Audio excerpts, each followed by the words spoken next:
Morning rays streamed through the high oak branches, scattering flecked patterns over the lawn of the aged Victorian home. Michael brushed perspiration from his forehead and paused to assess the veranda before him. The timber planks drooped in multiple spots, and the once graceful balusters had long decayed. It was precisely the sort of task he craved, simple labor that would earn enough to cover next month's bills. His daughter, Lily, perched in a wooden seat suspended from a nearby elm, her stuffed bear cradled in her arms as she swayed gently to and fro. At 8 years old, she bore her mother's golden locks and gentle gaze, memories that stirred both warmth and sorrow in Michael's soul. "How long will it take to mend, Daddy?" Lily called, her tin legs swinging to keep the seat moving. "A few days, darling," Michael replied, running a hand through his dark locks. "Perhaps a week if we aim to do it properly." And he did aim to do it properly, even though the old man who hired him, Murdoch Thompson, had stressed he was on a limited budget. Michael couldn't bear tasking on quality craftsmanship mattered, especially on these majestic old homes that had endured for decades. The district of Oakridge Heights was far beyond what Michael could ever afford. Grand, residential in the tree-lined avenues, each with its own charm and legacy. In his tattered gents and faded work shirt, with a used truck parked by the curb, he felt distinctly out of place. But work was work, and this job had arrived at precisely the right moment. Michael started unloading tools from his truck, arranging them carefully on a canvas beside the veranda.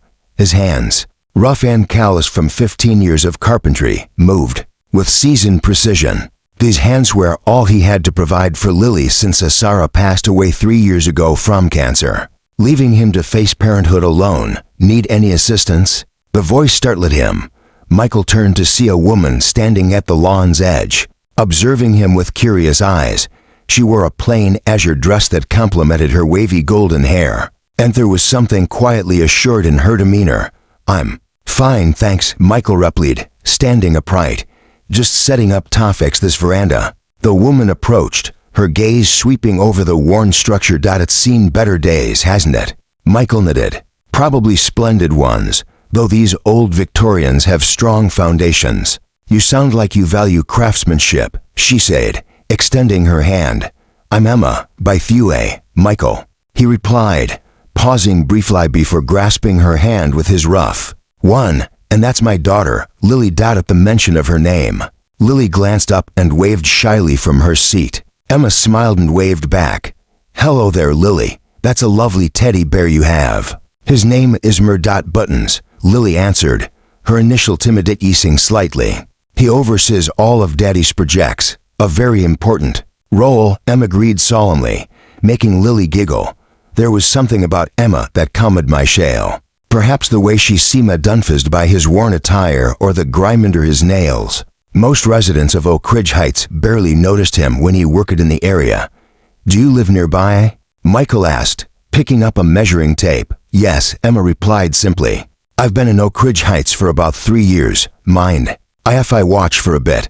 I find restoration work captivating." Michael shrugged. "It's not very thrilling, but you're welcome to stay." As he began removing the damaged planks, Emma settled onto a garden bench nearby. She asked insightful questions about his methods and techniques, showing a genuine accuracy that surprised him. Most clients just wanted the job done quickly and cheaply.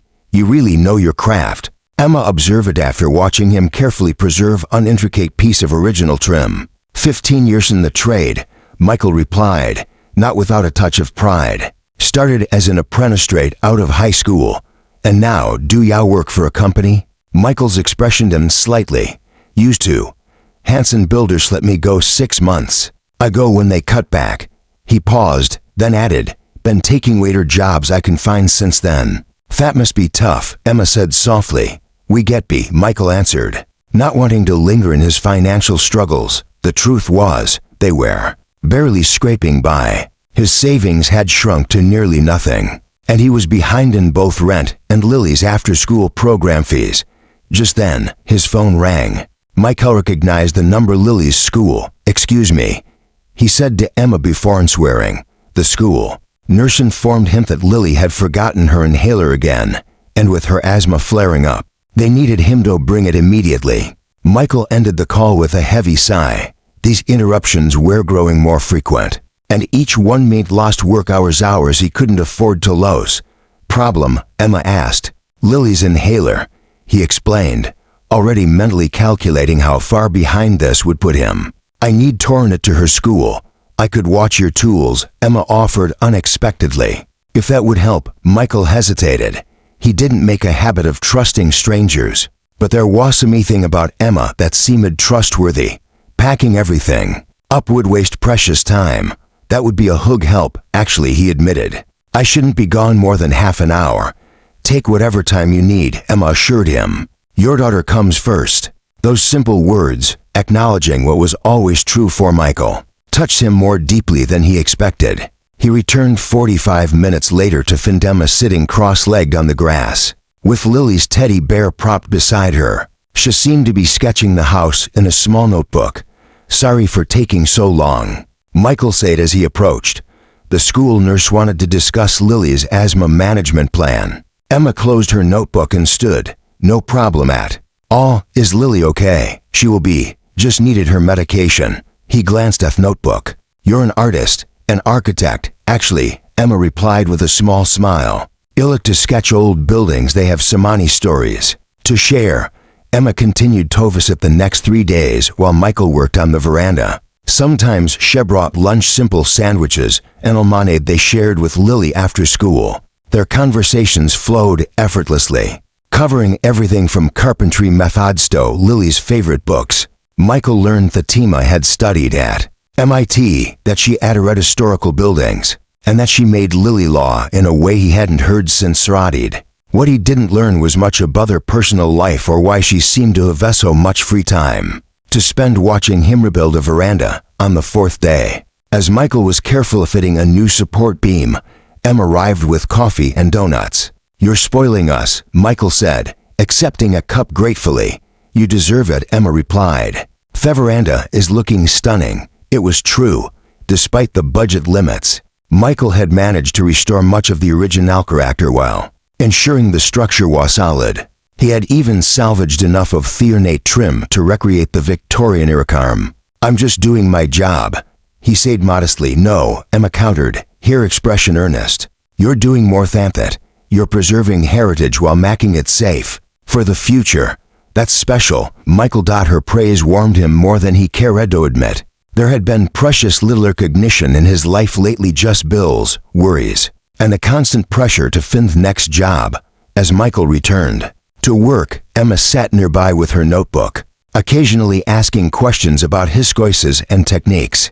There was something comforting about her presence, as if they had known each other far longer than a few days. That evening, after Emma had left and Lily was helping arrange his tools, a sleek black car pulled into the driveway. An older gentleman in a tailored suit stepped out, looking distinctly out of place in the relaxed neighborhood. Mr. Bennett, the man inquired formally. Yes, Michael answered, instantly cautious. My name is Robert Winters. I represent the Oakridge Heights Historical Society. He handed Michael a business card. I understand you're doing restoration work in this property, just repairing the veranda, Michael clarified, wondering if he had somehow breached a historical preservation rule. Mr. Thompson hired me last week. Robert looked puzzled. Thompson, there must be some mistake. This property belongs to me, came Emma's voice as she walked up the sidewalk, having returned. She wore a tailored blazer now, looking surprisingly purple as compared to her casual appearance earlier. Michael stared at her in confusion. Emma, hello, Michael, she said, her expression a mix of apology and resolve. I see you've met my property manager. Property manager, Michael repeated, trying to make sense of the situation. I don't understand. Emma took a deep breath. There's no Mr. Thompson, Michael. I own this house. Michael's confusion deepened. You? What? Why would you lie about that? I also own the house next door. Emma continued quietly, and the one across the street. Actually, I own most of Oakridge Heights. The revelation hit Michael like a physical blow. He looked at this woman who had brought them lunch, who had played with Lily, who had listened to his stories, and suddenly felt like he didn't know her at all. What is this? Had demanded, his voice sharper than before. Some kind of game, no game, Emma assured him quickly. Please, let me explain. Robert discreetly excused himself, leaving them alone except for Lily, who had moved closer to her father. Sensing the tension, my grandmother was Elizabeth Camden. Emma began. The name was familiar to Michael. Elizabeth Camden had been a real estate tycoon who had quietly acquired properties throughout several historic neighborhoods decades ago. She left everything to me when she passed away 3 years ago, Emma continued, including almost 70% of Oakridge Heights. That doesn't explain why you lied, Michael said, still struggling to reconcile the Emma had come to know with this revelation. Emma's expression softened. I've been searching for a master carpenter to help restore these old homes, someone who understands their worth beyond just the price tag, someone with integrity. So you tested me? Michael asked, incredulously. I wanted to see your work without the pressure of knowing who was really hiring you, Emma admitted. Watching you these past days, seeing how you refused to compromise, even on a supposed legit job, how you treated these old materials with care confirmed what I upped. When I first saw your work on the Miller house down the street, Michael remembered that job. A small repair he'd owned the previous month. He hadn't realized Adanian had been paying attention. Lily, honey, can you go sit on the swing for a minute? Michael asked, wanting to speak more freely with Emma. Once Lily was out of earshot, he turned back to Emma. I don't appreciate being deceived, he said firmly. No, Emma acknowledged. And I'm sorry for that.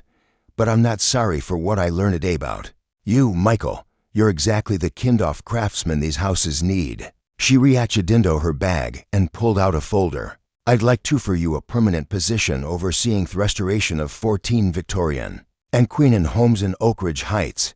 Full-time work for at least 3 years, with benefits, including health insurance. Michael stared at the contract she was holding out, his mind racing. After months of financial struggle, the offer seemed too good to be true. Why me? He asked finally. Because you care, Emma said simply. A booth work, about doing things right. That matters more than any degree or certification. Michael hesitated, still processing the dramatic shift in circumstances. And what about this? He gestured between them. The conversations, the lunches, was that all part of your evaluation too?